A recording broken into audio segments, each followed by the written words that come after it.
Thanks so much for joining me today. It is so good to have you back on the show. Before we get into today's episode, why don't you take a few moments to subscribe to my newsletter on Substack? New editions ideally should be coming out every Monday, Tuesday, and Thursday, but if you are subscribed, you will know that those have not been happening, but eventually one day they will resume. And when they do resume, they're gonna go straight to your inbox. It's a great way to get my thoughts on the day in politics when we're not covering that stuff here on the show. And if you haven't already, you can also follow me on social media. You can follow the show at the Ishan S Show on Instagram, and you can follow me at Real Ishan Shrivastava on Instagram, or you can find me on Blue Sky at ishanshrivastava.bluesky.social. All right, let's get into today's episode. So a few months ago, I covered the former Vice President Kamala Harris, and we were talking about her next options in politics after losing the 2024 election. Unlike most Democrats who usually get cast out, chewed up and spit out, that usually happens to losing Democratic candidates, Vice President Harris has a very unique circumstance surrounding her future. And I say that because she did obviously lose the 2024 election, but there's a lot more grace that is being granted to her, and I think rightfully so. A few of those were because she had to run a 107-day campaign, a 107-day campaign that she had to really introduce herself and also establish herself as a presidential candidate. And this happened in the middle of an election. She had to separate herself from Joe Biden, but at the same time she couldn't. If you've read this book called Fight, Inside the Biggest Battle for the White House, I just read it. I read it last month. It's a very good read. I highly recommend it. It goes a little bit in depth into the vice president's presidential election campaign struggles. And one of those struggles was she had a really hard time differentiating herself from former President Joe Biden. And it's not like they were telling her not to. It's alleged that President Biden said there should be no daylight between them. That's what's being reported. But it's also said that she did it out of a sense of loyalty, that she did not want to undermine the former president and her friend and boss. So there was like this complicated issue where she could not distinguish herself from the Biden administration. So that includes the successes of it, but also the failures of it and some of the mistakes they made. She had a hard time really differentiating herself there. And so when she lost, there was a lot of analysis on exactly what went wrong for Kamala Harris. And there were a few things. I don't know if a lot of those were in her control. I would argue they weren't. But eventually what happened is, because of that, she has been given a lot more grace than traditional Democratic nominees would have been given. I think if this was a normal presidential run that she announced like a year ago, and she was racking up those endorsements, and then she was slowly building at something, and then eventually becomes the nominee without through an open process, I think she would have immediately been excommunicated from all national politics. Democrats don't really like to give a second chance like that. But she, again, like I said, came under some different circumstances. And so Democrats had a lot more grace. And so we covered that in the last episode 3 months ago when we talked about Vice President Harris.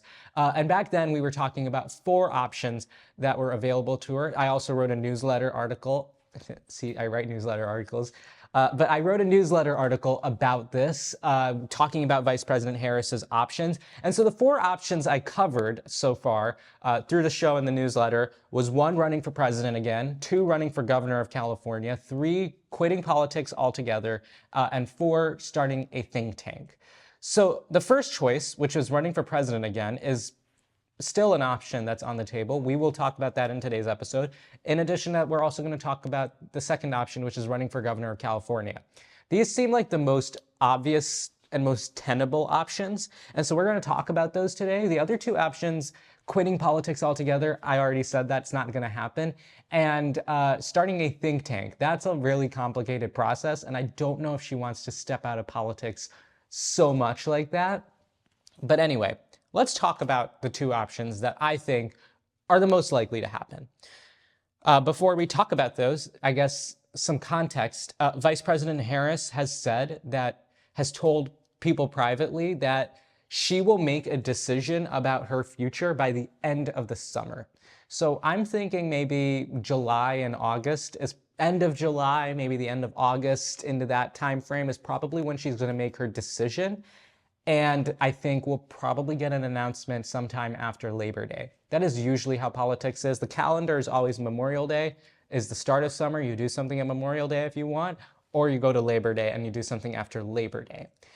So she is going to probably have to make a decision fast, though, because for the first option, which is governor of California, that election is obviously next year. It's in 18 months, November 2026.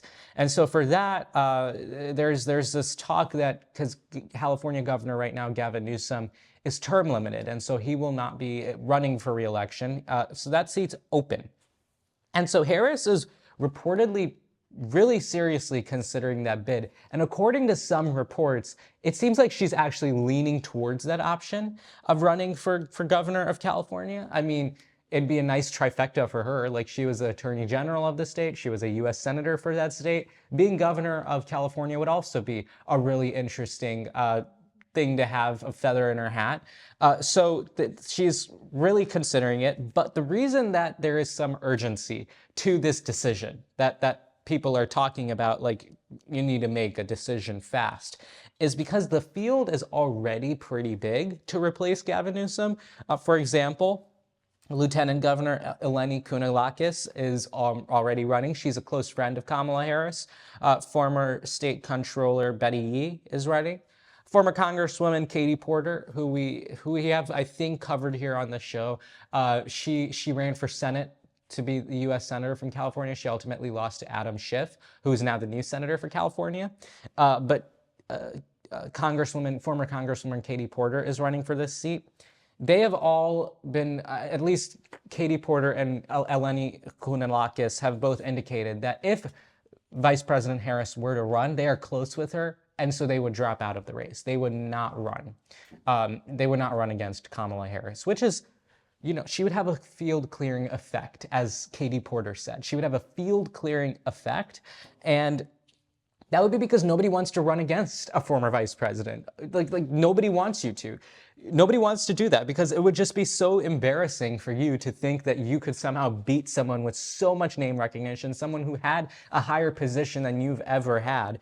I think there is a real prudence and pragmatism that is going into the announcement of that. Both Katie Porter and Eleni Kounalakis have indicated because of their close relationship. I mean, I think that's the more obvious one, but also just from a political consideration, like, they're not going to run for governor. Maybe they run for a different statewide seat altogether. Then there's former Los Angeles Mayor Antonio Villaraigosa. He has actually been very critical of Vice President Harris. He has said that she should not be coronated as the next governor of California. So he's very critical. And then former HHS Secretary Javier Becerra, he was the former Attorney General of California, just like Vice President Harris. He was the Secretary of Health and Human Services in the Biden administration. And so him and Kamala Harris actually worked together the past 4 years. So that's a little awkward, isn't it?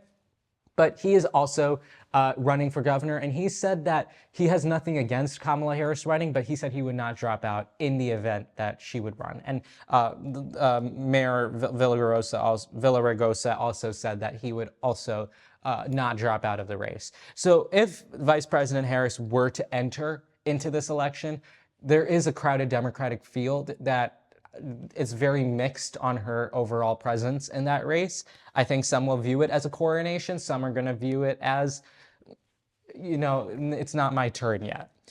And the Republican side, there is this political article that says that Republicans would love for Kamala Harris to run for governor. And I don't think it's because they think they can beat Kamala Harris. They probably can't. In a blue state like California, she really can't be beat. But Republicans would love to run against Kamala Harris, I think in the same way that Democrats were really happy that Elon Musk was in the Wisconsin Supreme Court race. It nationalizes the election. Not that I'm equating Kamala Harris and Elon Musk, which, speaking of which, Elon Musk is out of the White House. We'll talk about that soon.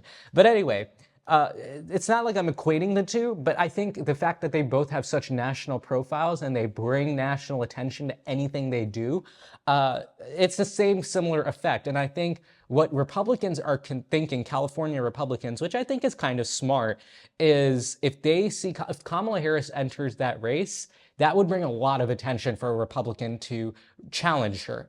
Not that that Republican would win, but I think it would bring in a lot of money. It would bring in a lot of attention, and maybe there could be an effect where Republicans are able to find some support among people that otherwise just wouldn't have voted. And I think that's the same thing that happened in Wisconsin. In Wisconsin, we had a lot of folks who just did not turn out to vote. It was a different dynamic in that Supreme Court race. I think the MAGA voters were the ones that did not turn out to vote. But I think Elon Musk also equally motivated voters on the left to turn out in such big numbers that Susan Crawford ended up winning more votes than any Republican candidate for governor had ever won in Wisconsin history. So I think there's this calculus that's going into the hope. And so we have a few people like Steve Hilton, a political commentator, and Riverside County Sheriff Chad Bianco is also running. Some other Republican figures are also thinking of it.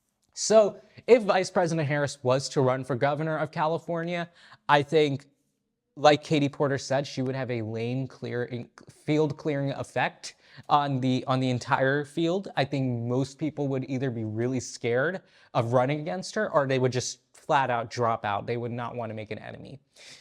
So when we look at the strategic considerations of a run for governor, the polling also indicates that Harris would be pretty strong.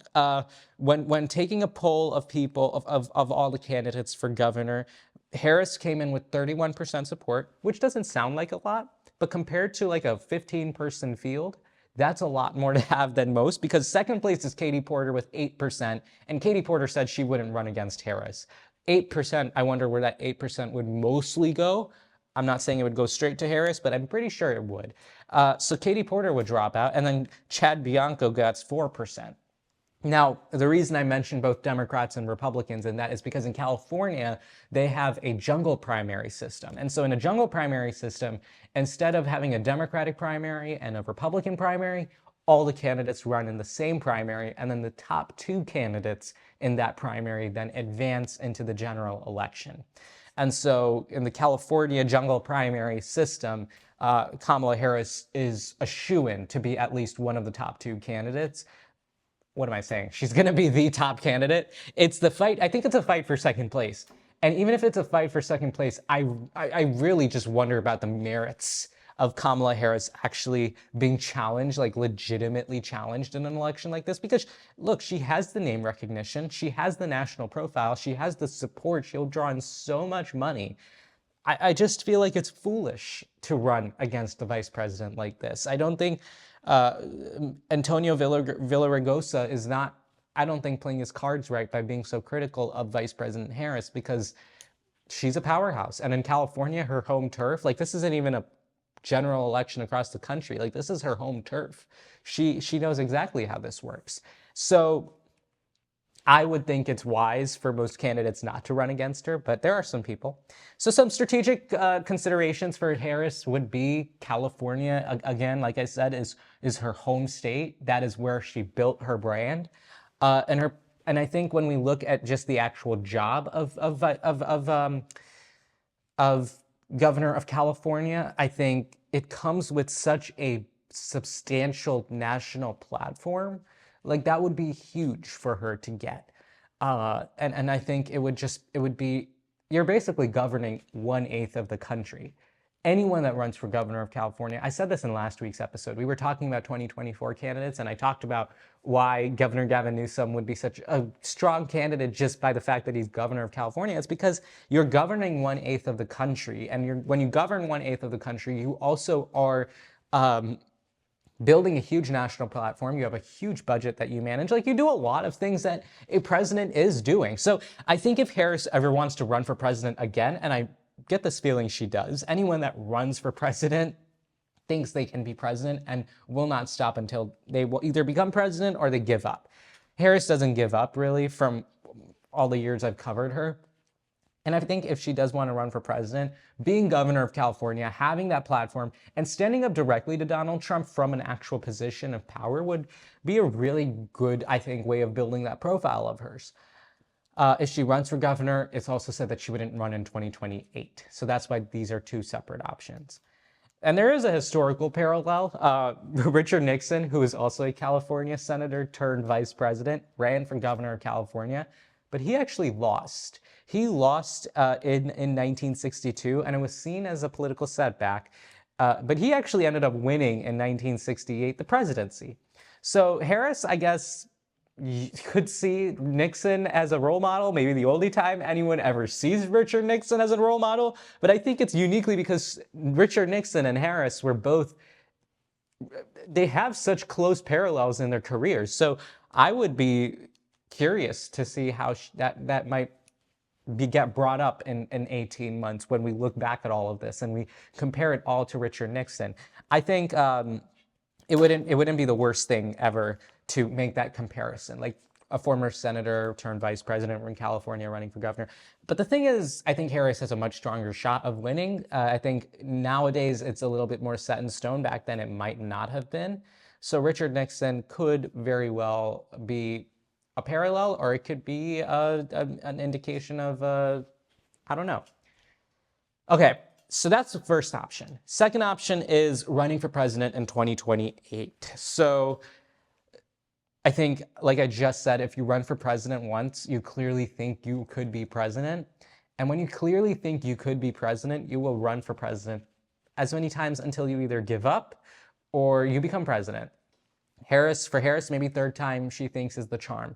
So despite that 2024 defeat, she actually is still a leading figure in the hypothetical field. Like we discussed last week too, we talked about 20 candidates, and those weren't even all of them. There are more candidates than that. And so similar to the California governor race, where there are so many candidates, Harris has 31% compared to second place with 8%, and then everyone else is below that. Like that, she's in a similarly strong position here. But the difference between California governor and president is, in the California governor's race, it is much easier to have a bigger profile. Like it's easier to have a big profile as someone, as a big national figure. Like it is easier to be the most important person in the room in a California California governor primary. Whereas in a presidential primary, Democratic primary, everyone is a big shot. Everyone's a big name. Everyone has some sort of experience that puts them in the same tier of national figure as Kamala Harris.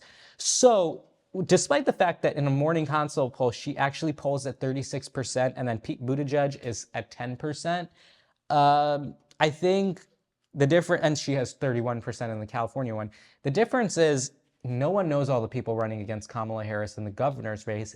A lot of people know a lot of the folks running in the presidential Democratic primary. And I think that's where the complication comes in. Because whereas the governor of California thing might be a little more of a guarantee, closer to a guarantee, you could feel more comfortable, you can't feel comfortable running for president. And she's never won a primary, for the record. Like, she's never won a primary. She ran for president in 2020, lost the primary. She dropped out even before the first votes were cast in Iowa. And of course, in 2024, there wasn't even actually a primary. She just was able to garner up, very impressively, I will say, garner up the entire support of her party within hours of Joe Biden dropping out. So she's never won an actual vote in a primary before. So I think this would really be a huge challenge for her. But the critics, and critics argue that she would have a hard time separating herself from Joe Biden. It was the biggest challenge for her in 2024. She could not differentiate herself from Joe Biden. And I think the same thing is going to happen in 2028, even 4 years later, even when she gets to run a presidential campaign without Biden's staff, without Biden's baggage, like all of that. Because when she basically inherited a presidential campaign. That campaign came with so much struggle, so much drama, so much complication that she couldn't separate herself even if she wanted to. Now it would not be possible either, not because she wouldn't try to differentiate herself. I think if she ran in 2028, she would try to separate herself from Joe Biden. Like, she would actively try to build her own identity. But I think she will be tied down to the Biden administration because she was the vice president. She was the vice president in the administration. It was the Biden-Harris administration.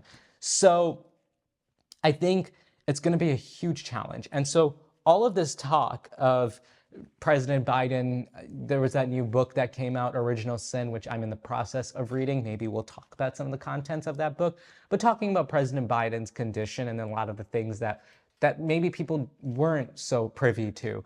I wonder how much of that is going to bother Harris. Now, there is something that is being reported that Vice President Harris was actually shelled out of the inner circle of the Biden team. So maybe she actually didn't know, and maybe that helps her. Maybe that helps her because then she can say, well, no one told me anything, so I don't know. Whatever it is, it's a little bit up in the air about the Biden relationship. And then, of course, the Democratic Party itself is very rudderless right now. No leader right now. There's no leader. And in a time like this, historically, I have studied this type of thing over decades in our modern politics. Like since the 60s, I have not covered, I'm not that old. I have not covered, but I have studied a lot of these situations, and then I've covered for the past 8 years-ish. And the fact is that in these types of moments for a political party where they have no leader, where they're completely lost, the other side is the strongest they've ever been, they tend to find new leadership. And I think that is the type of moment the Democratic Party is in. They are looking for new blood. They are looking for new leadership. And so I think that's another challenge that she's going to have. So the Biden thing, she's going to be tied to the past, but also the fact that she is already a familiar face, I feel like would be at a disadvantage for her. So I think if she were to run in a Democratic primary, she would obviously, I think, be a top contender. If we look at a debate stage, she'd be right in the middle of that debate stage. Right in the middle, and I think she'd be right in the middle to the very end. But I don't know if she'd be able to get over the fact that she represents the past. And in a time when the party is looking for new leadership, I really doubt that people would be so excited about her again. But I could be wrong. I very well could be wrong. I was wrong when I said she would win. For all I know, I could be wrong about her saying she could lose. So that's one other thing. And the third point is she did lose all 7 swing states. Like, Democrats need assurance. They need confidence in someone. I think that's why Governor Gretchen Whitmer, Andy Beshear, Josh Shapiro, Ruben Gallego, I think all of these folks like stand out in a Democratic primary because they are from these crucial swing states, from the Midwest, from the Southwest. Like they come from a part of the country, parts of the country that will be the key to winning. And that's in 2028. In 2032, those same states are going to lose electoral votes in such a way that you could not win without winning Arizona or Georgia alongside the entire Midwest. So Democrats really need to think long game. They need to think the long game here. They need to pick someone who can build a base in the Midwest, make sure that's a little more secure for them. So if you lose all 7 swing states, Wisconsin, Pennsylvania, Michigan, and speaking of Wisconsin, I have a fun exclusive coming up late next week. Just thought I'd put in a little plug. I have a nice exclusive interview with a candidate for Wisconsin Democratic Party chair. You don't want to miss that. But anyway, all of these states have very important spots in the coming Democratic conversation, and so you have to really think about where you stand in this sense. And I already talked about this a moment ago, but like it's the candidates she's running against. Governor Gavin Newsom, whose seat she could theoretically be running for in just a few months. Governor J.B. Pritzker from Illinois, Governor Gretchen Whitmer from Michigan, Governor Josh Shapiro, Governor Tim Walz, her former running mate. Governor Tim Walz is definitely interested in running for president. He is doing a lot of work, obviously, around the country that I think indicates a presidential run. But anyway, they're all running too. And Harris's name might be slightly above all of them in terms of recognition, but they are equally national profiles themselves. So that's why I say that there's a tricky line for Harris when she thinks between governor of California and president of the United States. When she runs for governor of California, she's running against nobodies. But when she's running for governor of California, when she's running for president, She is running against so many people. And I think in an ideal world, Donald Trump is not running for a second term or third term. He can't because the Constitution says no. So ideally, there's going to be a Republican primary as well. I don't know, maybe if Harris runs again, the entire Republican primary narrative is going to be that the Democrats are sticking with the old. That could be a legitimate issue. So there's a lot of consideration that has to go into that, and she would really have to do a lot of acrobatics, because I think ultimately she could be successful. I'm not going to say that she won't be. I will not say that she'll lose outright, because that's not right. She's been underestimated a lot, and she manages to pull ahead. But I think there are just some anchors that are going to hold her down no matter what the outcome ends up being, whether she does win, whether she loses, no matter what she does. If she runs for president, she's going to run with these challenges. And I think that is the biggest consideration she has to make. Is she comfortable going through all of that again? Or does she want to make it a little simpler? And I think governor of California is a little simpler. And there are the pros for being governor. Obviously, I just said, like, running for president is going to be hard. And so governor of California just looks relatively easier. And it's also going to allow her to rebuild her brand, because theoretically, yes, right now Harris is tied down by the Biden record. She's tied down by the fact that she lost a presidential election. But say in 6 years, a Democratic nomination opens up, or a few years after that, like in a while, if the Democratic nomination does theoretically, maybe, I don't know, open up, she could run for that spot as a governor of the biggest state in the country. She could run on her own record. She could implement so many of the things that she said she could do as president at the California level, and she could say, look at what I did. You guys didn't give me the chance the first time. Give me a chance now. Like, I think it would work so well for her if she ran for president after running for governor of California and winning, because I think in that scenario, she would be an automatic shoo-in, because then she will have a political brand that will be completely repaired, if not revolutionized. And when she has a completely revolutionized political platform, she would be a shoo-in because she's already been a candidate for president. She was a vice president. So many things would work well for her. And I think that's why the governor of California thing seems like the best option, because it's a safe way to exert influence. It's a safe way to build a stronger presidential bid in the future. Now, there are some cons for governor of California. Obviously, I say that she is a shoo-in for governor, but in the offshoot that she somehow does lose, it's game over for her. It is game over. And if it's game over for her entire political career, like, that would be so sad. That would be so sad, because she could never run for president again. She couldn't even think about running for statewide office in California again if she loses. And it's also a step down from vice president. Like, you're vice president of the United States, the entire country, and then you become governor of California. It could be seen as a demotion. I wouldn't say so, because you have actually more executive authority, you have more power, you have more influence as the governor of California than maybe vice president of the United States does. And obviously she faces the criticism. And I think Democrats in California specifically are going to have this unique challenge where they're going to have to defend 16 years of Democratic governance. And she's going to come in, and there's going to be automatic challenges. Specifically, I've heard on healthcare in California. That's going to be a huge, huge challenge in the future governor's agenda. So that's something that she has to really think about. But I think still, governor of California is just a better option. I think it's a longer game that she has to play if she wants in the future. But I think it's better to play it long and safe than to go short and rash. Because the thing with the presidency, the pros, obviously, she can become president. Like, that's a great option. Capitalizes on her existing profile. There is a legitimate concern, I would say, that maybe her primary or her profile fizzles out. And you could argue that's a good thing or a bad thing. Bad thing, because obviously you have a profile right now. Maybe you want to capitalize on it and run for president again. You are in the memory of the American people. But it could be a good thing, because, like I said, she can rebrand, she can build a new profile for herself, and theoretically she could also she could reintroduce herself. Who gets to reintroduce themselves 3 times to the country? But that is obviously a concern, and she would have to wait. And I think another thing is just the timeline. Right, because 2028, all Democrats run. And more likely than not, in my opinion at least, Democrats are going to win the 2028 election because of how Trump's been doing the job right now. I get that hunch I get this hunch.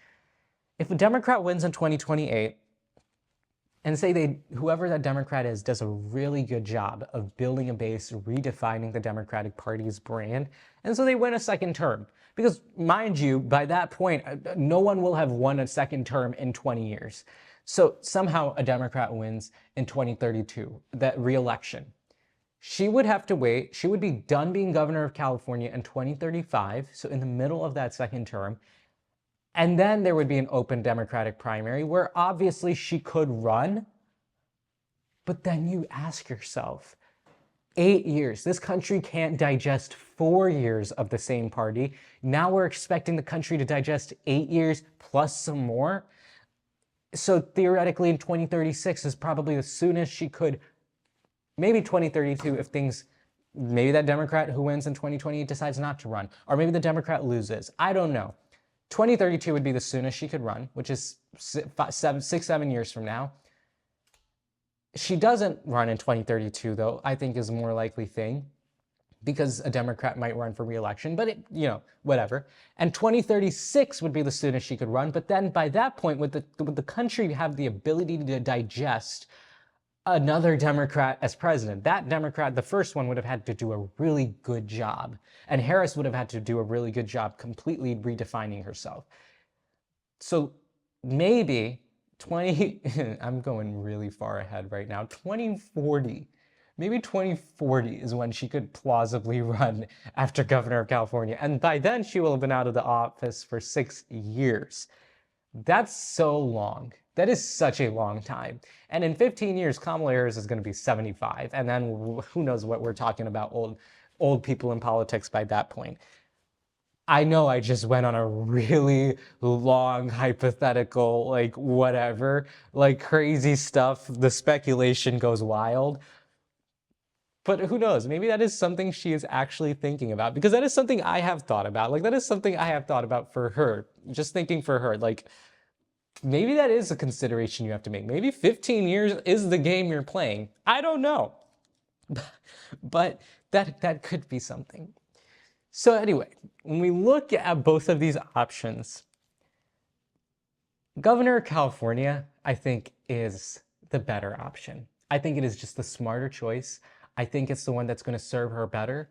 I think the biggest conflict I see with Governor of California is they see it as a consolation prize. I hope Vice President Harris doesn't see Governor of California as a consolation prize, because it's not. Chuck Todd put it that way, consolation prize. I really hope she doesn't think of it that way. Governor of California is a huge job, and I think bigger than vice president, I would argue. And what we're seeing in the books being reported right now, she was constantly undermined in the Biden administration by Biden's team, not by Biden himself, but by Biden's team, constantly undermined.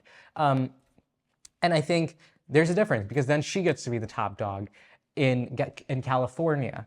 So I hope she does not take this as a consolation prize, because if that's the attitude she takes, voters, I think, can recognize that. I don't think the voters shouldn't be considered stupid or not able to understand that. They can very quickly identify that. So hopefully she doesn't take that kind of approach, and I don't think she will. She's not like that from my coverage of her. But I think Governor of California seems like the better option. It seems like the more politically tenable option, and I think it gives her more to do, and it gets to allow her to build a resume. But we'll be keeping track of Vice President Harris's future plans. As you know, last time we covered this was 3 months ago. So if we follow the same schedule, I would think. So the next time we talk about this is in August, at the end of August, the beginning of September. And probably that is when we are going to have some more news on Kamala Harris and her future plans. I think by then we will have a very clear understanding of where things are for her. If she doesn't run for governor of California, put all your money on the fact that she's running for president, because that is probably what's going to happen. But I think in 3 months from now, we will probably have an answer to that question. So that is a look at former Vice President Kamala Harris's future plans. If you liked my commentary, then subscribe to the YouTube channel, follow on Spotify, wherever you're finding this. And if you haven't already, you can subscribe to my Substack. You can get news, updates, articles every Monday, Tuesday, and Thursday, just like this Vice President Kamala Harris article that I was just talking about. You can find that in the description below. If you want to read basically what I just said, you can if you want. And you can also follow me on social media. You can also follow me on social media at The Ishan S Show. You can find me at Real Ishan Shrivastava, and you can also find me at ishanshrivastava.bluesky.social. Alrighty, thank you so much for joining me today for this episode. Join me next week where I'm going to have my special interview with a candidate for the Wisconsin Democratic Party chair. But until then, I hope to see you very soon. Thanks so much. I'll see you in the next one.